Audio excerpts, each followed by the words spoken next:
जय जय श्री राधे श्याम। श्री कृष्ण गोविंद हरे मुरारे, हे नाथ नारायण वासुदेव। जय जय श्री राधे श्याम। उस समय जामवंत जी, वृक्षराज जामवंत जी ने इनकी 21 परिक्रमा कर ली थी। इतने बलवान थे, सारे विश्व ब्रह्मांड की मतलब कि इनने प्रदक्षिणा कर ली। इस तरह से यहां पर जो है सब पार्षद लोग एकत्र हैं। नंद सुनंद जय विजय प्रबल बल कुमुद कुमुदाक्ष विश्वक्सेन गरुड़ जी जयंत श्रुतदेव पुष्पदंत सात्वत, ये सब 10 हजार हाथी के बल वाले भगवान के पार्षद वहां पर आ गए। अब जबकि असुरों ने देखा कि ये विष्णु है, इसने हमारे स्वामी को ठग लिया, पकड़ लो इसको। जैसे आगे बढ़े वैसे नंद सुनंद आदि पार्षद मार मार के आगे नहीं बढ़ने दिया। अब वो बलि कहता है, ऐने में बल्कि विप्रचित्ते राहो, मेरी बात को सुनो, ये इस समय युद्ध करने का समय नहीं है, ये काल नहीं है, आप लोग लौट जाओ, बल्कि हमारा समय आएगा तब देखेंगे। जबकि सारे असुर समुद्र में विलीन हो गए। भगवान कहते हैं, हाँ, अपने गरुड़ जी को आज्ञा दी, देखो भाई ये भग नहीं जाए, इसको बांध के डाल दो। गरुड़ जी ने 12 पास में बांध करके और बलि को नीचे डाल दिया। हाहाकार मच गया। बल्कि जिस बलि ने भगवान को सब कुछ दे दिया और फिर 12 पास में बांध कर भगवान ने क्यों डाल दिया? भगवान कहते हैं कि भैया 3 पैर तुमने देने के लिए प्रतिज्ञा की थी, 2 पैर मैंने सब कुछ नाप लिया, जितना तुम समझते थे कि मेरा राज्य है उसको नाप लिया मैंने 2 पैर में। अब 3रे पैर की व्यवस्था अगर नहीं करोगे तो नरक में जाना पड़ेगा। गुरुजी ने भी तुमको शाप दे दिया है। अरे तुम तो बड़ी बड़ी बात कर रहे थे कि हमारे यहाँ आकर के कोई विमुख लौटता ही नहीं, अब उसको जीवन भर कोई वृत्ति और कुछ नहीं चाहिए, मुझसे सब कुछ प्राप्त हो सकता है, और तुम पृथ्वी ही 3 पैर नहीं दे सकते, 2 ही पैर पृथ्वी, अब कैसे होगा? इस तरह से किसी ब्राह्मण को ठगते हो क्या? बलि कहता है, यदुत्तम श्लोक भवान ममेरितम बचोद्यलीकम सुरबरीय मन्यते करोन्दितम तन्न भवेत् प्रलम्भनम पदम तृतीयम कुरु शीर्ष्णे निजम। उत्तम श्लोक प्रभु, यदि हम हमारी वाणी को असत्य मानते हैं तब मैं उसको सत्य कर रहा हूं। अभी मेरा अधिकार मेरे शरीर पर है, मेरे शरीर पर मेरा अधिकार है। 3रा चरण आप मेरे मस्तक पर रखिए, रखने का स्थान है। कभी देवता वाह वाह कर उठे, वाह बलि वाह, वाह बलि वाह। जो शरीर था वो भी समर्पण कर दिया भगवान के, सर्वस्व समर्पण कर दिया। ये कहते हैं, प्रभु मैं नरक में जाऊंगा उसके लिए नहीं डर रहा हूं, अपने पद से भ्रष्ट हो गया हूं, इससे भी कोई भय नहीं। आपने पास में बांध करके डाल दिया है, उससे कोई भी हमको व्याकुलता नहीं, हम पर आपत्ति आई है, इससे भी कोई कष्ट नहीं। अर्थ वृक्ष उत्पन्न हुआ है, इससे कोई भय नहीं, कोई डर नहीं, कोई दुख नहीं। केवल मात्र मेरे बाबा के यश में, कोई प्रहलाद जी के यश में कोई कलंक नहीं लग गया है। देखो एक ब्राह्मण विमुख होकर के बलि के यहाँ से लौट गया, बस इतने मात्र से मैं डरता हूं। मैं जानता हूं आप सबके माता पिता आप हैं, सबके सुहृद बंधु आप हैं प्रभु। भले असुरों के लिए आप जो है परोक्ष के गुरु हैं, भले कि अनेक मदांधों को आपने नेत्र प्रदान किया है। ये असुर लोग आपकी भक्ति नहीं कर सकते, आपसे बैर विरोध करके आपको ही प्राप्त होते हैं। आपका नित्य स्मरण करके आपको ही प्राप्त होते हैं। योगी लोग उनके स्वागत में बड़ी तैयारी कर रहे उनके स्वागत के लिए, लेकिन आज बंधे पड़े हैं, इसलिए कुछ नहीं कर सकते।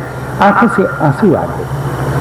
प्रहलाद जी कहते हैं भगवान से, प्रभु इसको सारी संपत्ति आपने दी है, आपने ले लिया। बात यह है कि ये विद्वान इस धन के झंझट में आकर के अभिमान में आकर न जाने क्या क्या कर डालता है, मोहित हो जाता है, सब कुछ भूल जाता है, आपको भूल जाता है। अतः आपने अपनी वस्तु को इससे लेकर के इस पर इसका उपकार ही किया है, इसको नेत्र प्रदान किया है। अतः बार बार मेरा यह नमस्कार आपको। विंध्यावली जी कह रही हैं, विंध्यावली जी अपने पतिदेव को बोले कि प्रभु आपने ये संसार को प्रकट किया है, ये आपकी बिहार भूमि है, आपके खेलने की क्रीड़ा करने का ये स्थान। यहाँ के राजा लोग आकर के कहते हैं ये भूमि हमारी है, ये राज्य हमारा है, ये प्रांत हमारा, ये भूमि हमारी। बोले कि इस तरह से आपने अपनी वस्तु इनसे ले ली, इनको दुख क्यों होना चाहिए, आपकी वस्तु थी आपने ले ली। ब्रह्मा जी आ गए। ब्रह्मा जी कहते हैं प्रभु अच्छा नहीं लगता। क्या भैया? बोले जी प्रभु जिस बलि ने सर्वस्व समर्पण कर दिया आपको, लोग पीछे कहेंगे बलि ने सब कुछ दे दिया फिर भी बंधा पड़ा रहा, ये अच्छा नहीं लगता। भगवान कहने लग गए हंसते मुस्कुराते हुए, ब्रह्मा जी आपने हमारे मतलब को समझाई नहीं। क्या प्रभु? बोले कि जिस पर मेरी अपार कृपा होती है पहले तो झंझटों से मुक्त करता हूं। हाँ, मैंने इस बलि को नीचे के सुतल लोक का राज्य दिया है, सुतल लोक का राज्य दिया है, जिसको देवता लोग उस वहां पर जाना चाहते हैं। स्वर्ग से भी अधिक जहां पर सुख है, आनंद है, जो है ऐश्वर्य की सामग्रियां हैं, वो मैंने सुतल लोक का राज्य इनको दिया है। और एक बड़ी कृपा ये कि ये अपने महल में रहेंगे, जिस महल में वहां पर मैं छड़ी लेकर इनका द्वारपाल बन करके और नित्य ही इनका दर्शन इनको दिया करूंगा, इनका द्वारपाल बन करके मैं खड़ा रहूंगा, रक्षा किया करूंगा। इतनी बड़ी कृपा तो आज तक मैंने किसी पर भी नहीं की। तब तो ब्रह्मा जी प्रसन्न हो गए। भगवान ने बलि प्रहलाद जी को बुला करके, प्रहलाद जी आप अपने परिवार के समेत सुतल लोक में चले जाइए। देखते ही देखते और प्रहलाद जी सारे परिवार को लेकर के सुतल लोक में चले गए। वहां पर अपने परिवार के सहित आज भी विद्यमान हैं। अब अगले मनवंतर में ये बलि इंद्र बनेंगे। इस तरह से राजा ने प्रश्न किया कि महाराज भगवान ने मछली का रूप धारण किया तो उनको और कोई शरीर नहीं मिला क्या, मछली का रूप क्यों धारण किया? मछली को देख करके तो घृणा होती है। महाराज ऐसा क्यों, इसमें क्या कारण, कृपा करके आप बताएं। ये निंदित शरीर को क्यों प्राप्त किया भगवान ने? हाँ, तब सुखदेव जी कहने लग गए, देखो भैया, गाय की, ब्राह्मणों के, देवताओं के, साधुओं के, वेद की रक्षा के लिए भगवान कुछ नहीं विचार करते। जो शरीर, जहां पर जिस शरीर की आवश्यकता होती है वैसे शरीर को धारण कर लेते हैं। भगवान निर्गुण हैं, प्रकृति के गुण में उनमें प्रवेश नहीं करते। जब ब्रह्मा जी का नैमित्तिक प्रलय हुआ, नैमित्तिक प्रलय जो रोज प्रलय होता है ब्रह्मा जी के, वो जबकि शयन करने जा रहे थे कि हयग्रीव नाम का असुर जो इंग्लैंड में रहता था वो ब्रह्मा जी से वेद को चुरा करके ले गया, वेद को छीन करके ले गया। तो और एक सत्यव्रत नाम करके राजा जो पांड्य देश में रहते हैं, भगवान की माया का दर्शन करने के लिए तप कर रहे थे। उनकी भी अभिलाषा पूरी करनी है, इतने दूर समुद्र में तैर करके जाना है, हयग्रीव से वेद को छीनना है। हाँ, इसलिए हाँ, भगवान ने मछली का रूप धारण किया। ये सत्यव्रत नाम के राजा जो तप कर रहे थे, कृतमाला नदी में ये तर्पण कर रहे थे। एक बार जब तर्पण कर रहे थे, इनकी अंजलि में एक मछली आ गई छोटी सी, उसको पानी में डाल दिया। अभी मछली मनुष्य भाषा में बोलती है, बोले कि महाराज मैं तो आपकी शरण में आई और मेरा आप परित्याग क्यों कर रहे हैं। उसकी वाणी को सुन करके तब तो जो है राजा जी ने उसको अंजलि में ले करके अपने कलश में रख लिया और अपने आश्रम पर लाए। ये मछली एक रात्रि में ही सारे कलश को घेर करके बैठ गई, इतनी बड़ी हो गई। जब जाकर के सत्य राजा जी ने देखा, ये मछली कहती है कि महाराज ये जगह हमारे लिए पर्याप्त नहीं है, कोई अधिक जल वाली जगह में हमको पहुंचाइए। तो वहां से लेकर के एक बावड़ी में डलवा दिया। बावड़ी में 3 घंटे में सारी बावड़ी को घेर करके बैठ गई। राजा जी गए, बोले कि महाराज ये भी हमारे लिए पर्याप्त स्थान नहीं है, किसी और अधिक जल वाले स्थान में पहुंचाइए। वहां से उसको उठवा करके एक सरोवर में डलवा दिया।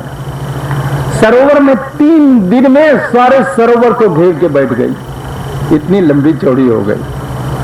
अब जब राजा जी देखने के लिए गए, बोले राजन ये भी जल मेरे लिए पर्याप्त नहीं है, मुझे कोई अधिक जल वाले स्थान में पहुंचाइए। तो उसको उठवा करके समुद्र में डलवाया। अब यहां कहने लग गई, महाराज मैं तो आपकी शरण में आई, मेरा आप परित्याग क्यों कर रहे हैं, मुझसे भी बड़ी बड़ी मछलियां जो हैं मुझे भक्षण कर जाएंगी। सत्यव्रत जी बोले, महाराज आप कोई मछली वछली नहीं, मालूम होता है आप मेरे भगवान हैं। मछली बोली कि राजन पहचान गए हमको। अरे महाराज अभी भी नहीं पहचानेंगे क्या, ऐसी मछली तो न देखी न सुनी कि आधे घंटे में 3 हाथ बढ़ जाए है? अच्छा, तब राजा ने कहा, प्रभु आपने ये मछली का शरीर क्यों धारण किया। बोले कि भैया बात यह है, देखो आज से 7वें दिन ये समुद्र सारी पृथ्वी को डुबो देगा। जब तुम देखोगे उसके पहले कृतमाला नदी में एक नौका आएगी, 7 ऋषि उस पर बैठे मिलेंगे, बासुकी नाग उस पर बैठे हुए मिलेंगे। तुम सारे बीजों को लेकर के उस पर बैठ जाना नौका पर। देखते ही देखते ये समुद्र सारी पृथ्वी को डुबो देगा। हाँ, जब यहाँ कुछ नहीं रहेगा, केवल एक कारणों समुद्र रहेगा। तो उसके लिए मैंने मछली शरीर धारण किया है। तुम्हारा देखोगे तो उसके बाद एक सोने की सी चमकती मछली आएगी, एक सींग वाली। उसमें जो अपने नौका को बासुकी नाग से उसके सींग में बांध देना। जब तक ब्रह्मा जी की रात्रि पर्यंत तुम्हारी नौका को लेकर के मैं एक समुद्र में घूमता रहूंगा। सप्तर्षियों के द्वारा तुम्हारे द्वारा जो प्रश्न उसका समाधान करता रहूंगा। अंत में वह हयग्रीव असुर का वध करके उससे वेद ले करके ब्रह्मा जी को देना है। दे अच्छा, ये कहकर के भगवान अंतर्हित हो गए। ठीक 7वें दिन के पहले ही नौका पर कृतमाला नदी में सप्तर्षि लोग आगे बैठे हुए। जबकि ये पहले से तैयार बीजों को लेकर के और नौका में बैठ गए और देखते ही देखते समुद्र हाहाकार करता हुआ सारी पृथ्वी को उसने डुबो दिया। अब ये नौका समुद्र के लहरों के थपेड़े में कभी इधर कभी उधर, अब डूबा ये दशा हो रही है। तब सप्तर्षि लोग जो हैं राजा सत्यव्रत से कहा, राजन अब तो भगवान का स्मरण करो, वही हमारे रक्षक हैं। सबने मिलकर के भगवान की स्तुति प्रार्थना की कि एक सोने की सी चमकती हुई मछली प्रकट हुई। 1 लाख योजन वाली लंबी, 4 लाख कोस वाली मछली एक सींग वाली प्रकट हुई। जबकि बासुकी नाग से उस नौका को उसके सींग में जोड़ दिया। ये भगवान श्री हरि ब्रह्मा जी के रात्रि पर्यंत लेकर के घूमते रहे। प्रलय पयसि धातु सुप्त शक्तेर्मुखेभ्यः श्रुतिगणमपनीतं प्रत्युपादत्त हत्वा दितिजम कथयत यो ब्रह्म सत्यव्रताना तमहम अखिल हेतुम जिम्भमीनम नतोस्मि। बोले मत्स्य भगवान की। ये अंत में, प्रलय के अंत में हयग्रीव का वध करके भगवान ने वेद को लेकर ब्रह्मा जी को दिया। ये मत्स्यावतार का प्रयोजन। हाँ, आज जो मनु जी, ये परीक्षित जी ने फिर प्रश्न किया, महाराज मनमंतराणी सर्वाणी प्रयुक्तानि श्रुतानि में सब मनमंत्रों का कथन किया, उनमें होने वाले भगवान के अवतार हुए, उनका चरित्र कथन हमने सुना।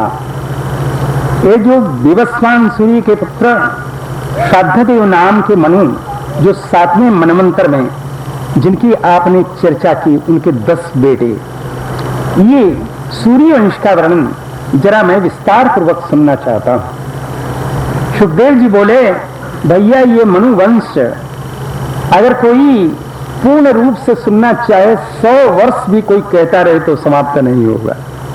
ऐसे ऐसे राजा यहाँ पर हो गए, तो मैं संक्षेप से ही वर्णन करूंगा। भगवान के नाभि से कमल निकला, उसमें ब्रह्मा जी प्रकट हुए, उनके पुत्र हुए मरीचि, उनके पुत्र हुए कश्यप, उनके पुत्र हुए सूर्य, उनके पुत्र हुए श्राद्धदेव मनु। श्राद्धदेव मनु की रानी थी श्रद्धा देवी। इनके 10 पुत्र तो पीछे हुए। पहले जब इनके कोई संतान नहीं था, तब ऋषियों ने, इनके वशिष्ठ जी आचार्य थे, इनने ऋषियों से एक मैत्रा वरुण नाम के स्त्री, मित्रा वरुण नाम करके यज्ञ कराया। उसी यज्ञ में सब ऋषि लोग यज्ञ को पूर्ण कर रहे थे, जबकि श्रद्धा इनकी रानी जो थी, होता के कान में जाकर के कहा, मुझे बेटा नहीं चाहिए, बेटी चाहिए। होता ने ऐसे मंत्र का प्रयोग किया, जबकि श्रद्धा देवी गर्भवती हुई, समय पाकर के बेटी हुई। अब तो श्राद्धदेव मनु जाकर के वशिष्ठ जी से बोले, भगवान किनिदम जातम कर्मो वो ब्रह्मवादी नाम, आप लोग सब ब्रह्मवादी, ये क्या हो गया? विपर्ययम महो कष्टम, ये तो उल्टी बात हो गई, बड़े दुख की बात है। आप लोगों के द्वारा बोले कि नहीं महाराज मुझे तो बेटा चाहिए, तो अब क्या हो भाई? बोले कि इस बेटी को बेटा बना दो, इस बेटी को बेटा बना दो। बहुत से डॉक्टर भी दावा करते हैं कि हो सकता है। हमारे डॉक्टर क्या कमजोर है क्या? ऋषि महर्षि। हाँ, बोले वशिष्ठ जी बोले कि अच्छी बात, ले साहब तो इस इला नाम की बेटी को सुद्युम्न नाम का बेटा बना दिया। ले बेटा बना दिया, आज सुद्युम्न बेटा हो गया, बेटा बन करके। एक बार मंत्री पुत्रों की जब सयाना हुआ, मंत्री पुत्रों के साथ में घोड़े पर बैठ करके शिकार खेलने के लिए चला, हिमालय की तरफ चला। चलते चलते ये इलावृत क्षेत्र में पहुंच गया। इलावृत क्षेत्र में जैसे इसका घोड़ा पहुंचा, ये स्त्री का स्त्री घोड़ा घोड़ी बन गई। अब जितने मंत्री पुत्र सब स्त्री बन गए, उनके घोड़े सब घोड़ियां बन गए। ले ऐसा हो गया, सब एक दूसरे का मुंह देखने लग गए, ये क्या हो गया?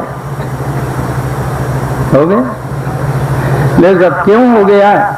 बोले कि एक बार ये पार्वती जी ने शंकर जी से कहा, हमारे लिए कोई एकांत स्थान नहीं है जहां ये ऋषि महर्षि लोग और भी आपके भगत लोग, बोले कि जहां जाते हैं वहीं पर पहुंच जाते हैं, कोई एकांत स्थान नहीं, हमको कोई एकांत स्थान चाहिए। तो शंकर जी ने पार्वती जी को वर दिया, इलावृत क्षेत्र में जो कोई इसमें पैर रखेगा स्त्री हो जाएगा। स्त्रियों को स्त्री से कोई संकोच नहीं होता, इसलिए ये पार्वती को वर दे रखा था। अतः ये पुरुष, कोई भी पुरुष इसमें पैर रखे स्त्री हो जाएगा।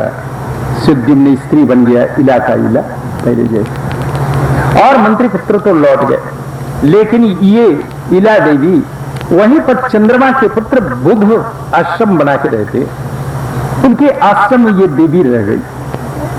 चंद्रमा के पुत्र हैं बुध।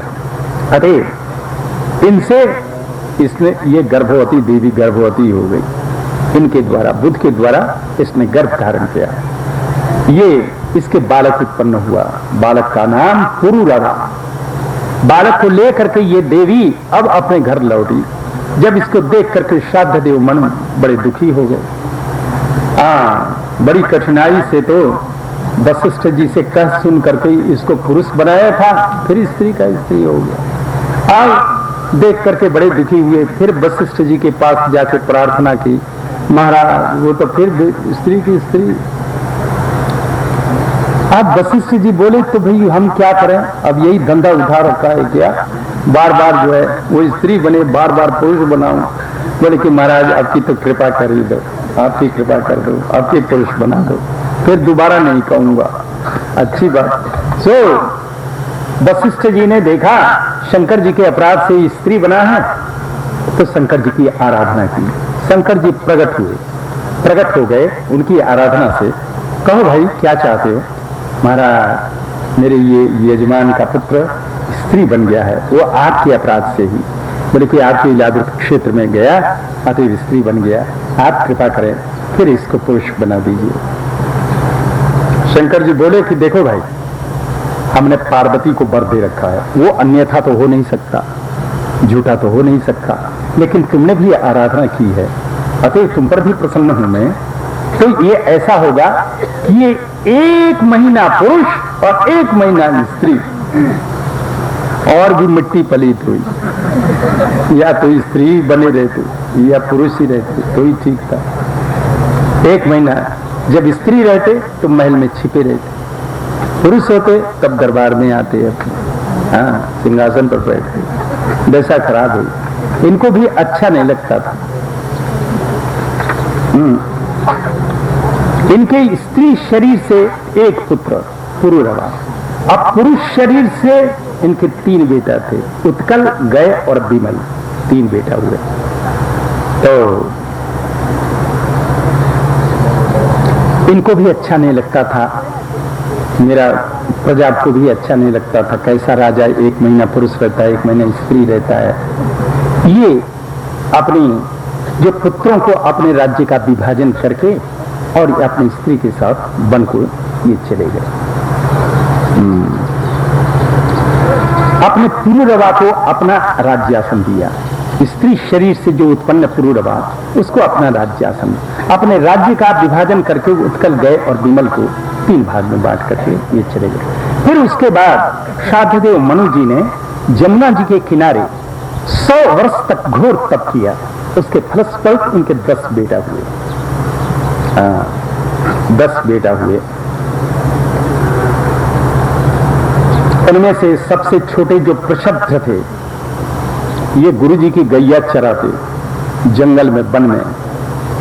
गैयों के लिए खिरक था, गौशाला में संध्या काल को सब गैयों को गौशाला में बंद करके अपने दरवाजे पर पहरा देते, क्योंकि जंगल का मामला था, कोई सिंह व्याघ्र आकर के गैयों को परेशान नहीं करे, इसलिए अपने स्वयं दरवाजे पर तलवार लेकर के बैठते रात्रि को। एक बार ऐसा हुआ, छोटी छोटी बूंदें पड़ रही थी, घोर अंधकार था, पता ही नहीं चला, झपकी लग गई होगी, नींद आ गई होगी, कुछ की एक सिंह घुस गया गौशाला। अब वशिष्ठ जी की सबसे प्रिय गैया बभ्रू नाम की, उसको जाके सिंह ने पकड़ लिया, दबा लिया, सोई दबा लिया, सोई वो रंभाई, जोर से रंभाई, ये तलवार लेकर के अंदर घुसे, अंदाज से ही अंधकार था, अंदर अंधकार। हाँ, आजकल तो मोमबत्ती है, वहां जो मोमबत्ती भी नहीं थी उस समय, अंधकार गैयों की गौशाला में। अंदाज से ही सिंह के ऊपर तलवार को चलाया, सो सिंह का तो केवल कान कटा, गैया का सिर कट गया।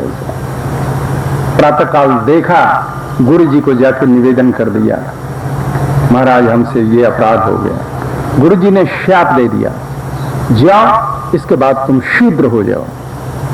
तो जीवन भर ये शूद्र बने रहे और भगवान का भजन करते रहे। बोले कि ये कर्मों के लिए प्रायश्चित तो करना ही होता है। हाँ, वशिष्ठ जी, ये ऋषियों का जो शाप होता है प्रायश्चित स्वरूप होता है, अतएव ये जीवन भर भजन स्मरण करके भगवान को ही प्राप्त हो गए। चलिए अन्य पुत्रों की कथा फिर पुनः 3 बजे से।